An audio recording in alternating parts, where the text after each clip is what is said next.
मिनश्शैतानिर्रजीम बिस्मिल्लाहिर्रहमानिर्रहीम अल्लाहुम्मा सल्लि अला मुहम्मद व आले मुहम्मद सलामुन अलैकुम व रहमतुल्लाहि व बरकातुहू या अली मदद अलैहिस्सलाम। सामीन मोहतरम, आज का हमारा मौजू सूरत हुजरात पढ़ने का सवाब और उसकी फजीलत कितनी है। अज़ान मोहतरम, ये सूरत मदीना में नाजिल हुई और इसकी 18 आयात हैं। इस सूरत में चंद मतलब बयान किए गए हैं। चूँकि इस सूरत में बहुत से अहम अखलाकी मसाइल को उन्वान बनाया गया है, लिहाजा इसी सूरत को सूरत अखलाक और आदाब भी कहा जा सकता है। इस सूरत का पहला हिस्सा आगाज़ सूरत की आयत पैगंबर की बारगाह में हाजिर होने के आदाब और उन उसूलों को बयान करती है जिनका मुसलमानों को आपके हुजूर कारबंद होना चाहिए था। इस सूरत में चंद मतलब हैं। पहले हिस्से में हजूर कायनात सल्लल्लाहु अलैहि वसल्लम की बारगाह में जब लोगों को मुसलमानों को हाजिर किया गया तो उनके अखलाक के बारे में है कि उनका अखलाक कैसा होना चाहिए, आदाब कैसे होने चाहिए। क्योंकि इस सूरत में अखलाक और आदाब के हिसाब से, अखलाक और आदाब के एतबार से बहस की गई है और साहिब किताब फरमाते हैं इस सूरत को सूरत अखलाक और आदाब भी कहा जा सकता है। क्यों? क्योंकि इस सूरत में अहम अखलाकी मसाइल को बयान किया गया है और इसका दूसरा हिस्सा इस सूरत का इज्तिमाई और माशरती अखलाक के अहम उसूलों के सिलसिला पर मुश्तमिल है, जिनकी पाबंदी से इस्लामी मुआशरे में मोहब्बत व वस्फ और अमनीयत और इत्तेहाद की हिफाजत होती है। इस सूरत के तीसरे हिस्से में ऐसे अहकाम बयान किए गए हैं जो इख्तलाफात और आपस में लड़ पड़ने के खिलाफ साजी करने की कैफियत से मरबूत हैं। जो बाज़ वाक़यात मुसलमानों में पैदा हुए थे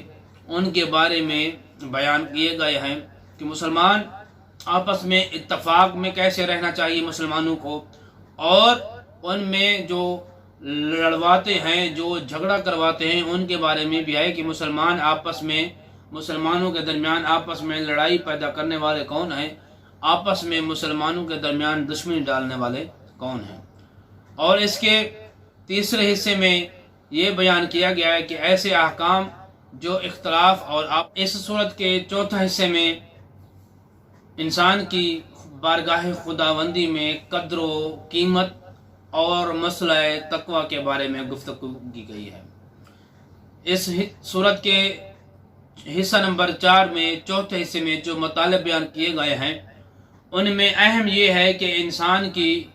हज़रत इंसान की बारगाह खुदावंदी में कद्र व कीमत क्या है, इंसान की वैल्यू क्या है, इंसान का रुतबा क्या है बारगाह खुदावंदी में, और इंसान का जो मसला तकवा होता है, जिस पर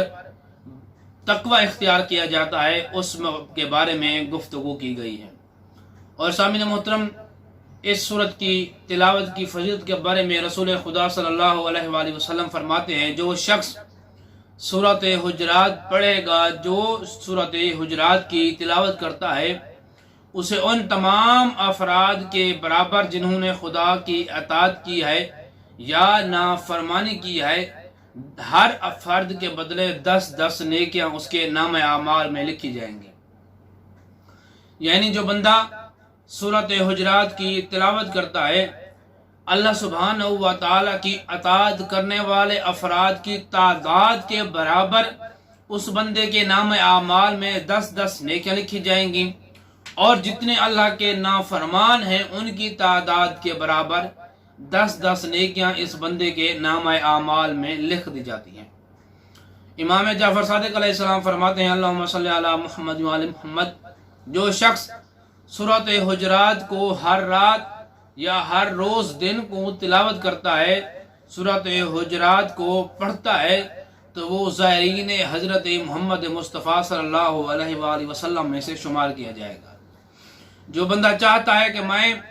ظاہر حضرت محمد مصطفیٰ صلی اللہ علیہ وآلہ وسلم میں شمار کیا جاؤں، اسے چاہیے بلا ناغہ سورۃ حجرات کی تلاوت کیا کرے۔ سورۃ حجرات کی تلاوت کرنا بلا ناغہ دن کو کرے یا رات کو کرے، وہ ظاہر محمد مصطفیٰ میں سے ہوگا۔ اور سامعین محترم، رسول خدا صلی اللہ علیہ وآلہ وسلم کی زیارت سے مشرف ہونا اس بات کو واضح کرتا ہے کہ جو آداب اس صورت میں رسول خدا صلی اللہ علیہ وآلہ وسلم کی شخصیت کے بارے میں آئے ہیں اس پر عمل کرنا چاہیے۔ اس صورت میں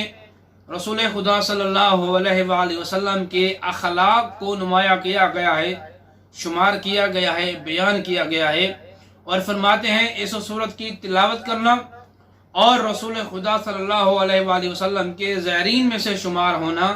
اس بات کو واضح کرتے ہیں کہ انسان کو چاہیے کہ اخلاق رسول خدا صلی اللہ علیہ وآلہ وسلم کو اپنانا چاہیے، کیونکہ اللہ سبحانہ و تعالیٰ نے رسول خدا کو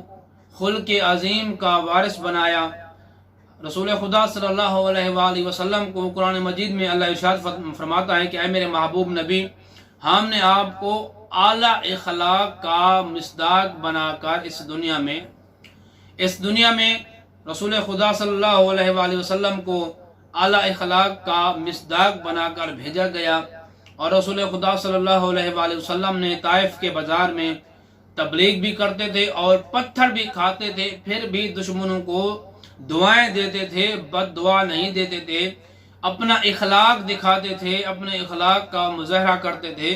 اس لیے کہ اسی صورت میں رسول خدا صلی اللہ علیہ وآلہ وسلم کے اخلاق کو اجاگر کیا گیا ہے کہ انسان کو امت محمدیہ میں سے جو انسان ہیں،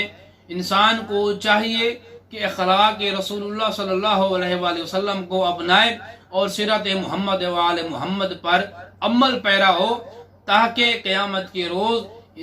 کے روز انسان رسول خدا اور اہل بیت کو اپنا وارث اور اپنا شفاکار بنا سکے۔ سامعین محترم، دعا ہے اللہ علیہ محمد کے صدقے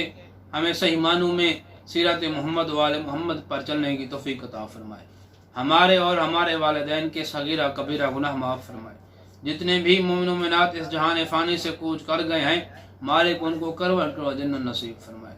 سب سے پہلی، سب سے آخری اور سب سے بڑی دعا ہے اللہ علیہ محمد کے صدقے یوسف زہرا کے ظہور میں تعجیل عطا فرمائے۔ اللہم صلی علی محمد و آل محمد وعجل فرجہ قائم آل محمد۔